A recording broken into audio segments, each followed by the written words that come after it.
দরজায় কড়া নাড়ছে ত্রয়োদশ জাতীয় সংসদ নির্বাচনকে সামনে রেখে সারা দেশে বিরাজ করছে ভোটের হাওয়া। রাজনীতির মাঠ যখন উত্তাল, তখন কি ভাবছে বিশ্ববিদ্যালয় পড়ুয়া শিক্ষার্থীরা? কাকে দেখতে চায় তারা সংসদে, কিংবা কোন দল বা প্রার্থী পাচ্ছেন তাদের আস্থা?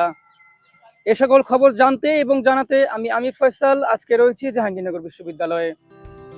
দর্শক, চলুন শিক্ষার্থীদের কণ্ঠে শুনি তাদের মতামত।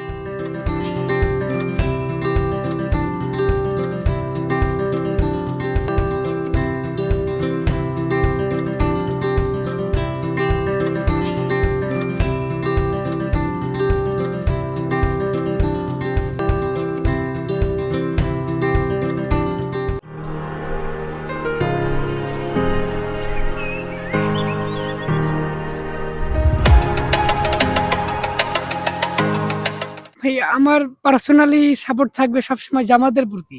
কারণ তাদের ইসলামের দিকে যে একটা আকর্ষণ বা শাসন ব্যবস্থা, অন্যান্য শাসন ব্যবস্থা তো আমরা দেখেছি। তো ওইখানকার তুলনায় মনে হচ্ছে যে আমরা এখানে ভালো ফল পাবো। এই কারণে মনে হচ্ছে যে আগামীর জন্য আমাদের জামাত এটাই বেটার হবে। বাংলাদেশের গণতন্ত্রের প্রেক্ষাপটে বর্তমানে যে কয়টা দল আছে, যে কয়টা দল বলতে আমার পরিচিত তিনটা দলই।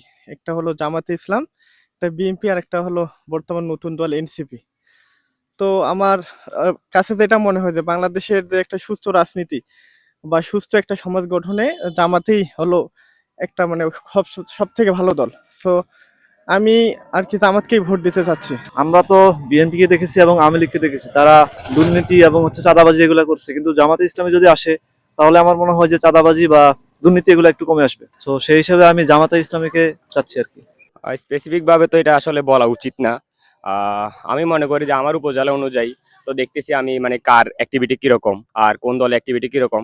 আমি এমনি যেটা দেখতেছি, জামায়াতের প্রার্থী দেখতেছি যে একটু সুশৃঙ্খল আর কি। আর অন্যদিকে যারা বিএনপি যেটা ছিল, ওইটা একবার হচ্ছিল ওর মনোনয়ন একবার মনে বাতিল হতে লাগছিল, আবার পরে আবার দেখলাম আবার বিএনপি থেকে আবার মনোনয়ন দিছে। তো এরকম আসলে দলের স্ট্রাকচারগত সমস্যা, মনে করেন কি প্রথমত হচ্ছে যে বাতিল হওয়ার সম্ভাবনা ছিল, দল থেকে বহিষ্কার হয়েছে, এরকম একটা আবার এমপি প্রার্থী দিচ্ছে। এটা আসলে আমি পজিটিভ ভাবে দেখতেছি না। জামাতকে যাচ্ছে ওইটা বা ওইভাবে বলবো না, আমি পরিবারগতভাবে বিএনপি সাপোর্টার, আমার পরিবারগতভাবে আমি না। তো ওই হিসাব করলে কোনটাতে ভোট দিই এটা আসলে আমি স্পেসিফিক ভাবে বলতে পারতেছি না। যেটা আমার ভালো লাগবে সেইটার প্রতি আমি ভোট দিতে যাচ্ছি। যেহেতু জাহাঙ্গীরনগর পড়ি, আমাদের তো একটা সুনাগরিক হিসেবে আমাদের তো একটা দায়িত্ব আছেই। এখন বর্তমানে তো যদি আমি দিক থেকে ভাবি, পপুলারিটির দিক থেকে ভাবি, বা গ্রাম অঞ্চল আমার চুয়াডাঙ্গা যে আসন আছে, ওই আসনে তো বিএনপি আগে আছে। আমি দানেশ যে ভোট দিতে চাইতেছি।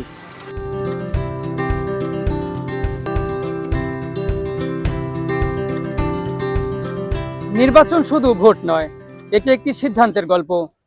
আসন্ন জাতীয় সংসদ নির্বাচনকে ঘিরে জাহাঙ্গীরনগর বিশ্ববিদ্যালয়ের শিক্ষার্থীরা কি ভাবছে, সেই তথ্যই আজকের এই প্রতিবেদনে তুলে ধরার চেষ্টা করছি। আমি ফয়সাল, জাহাঙ্গীরনগর বিশ্ববিদ্যালয়, ঢাকা।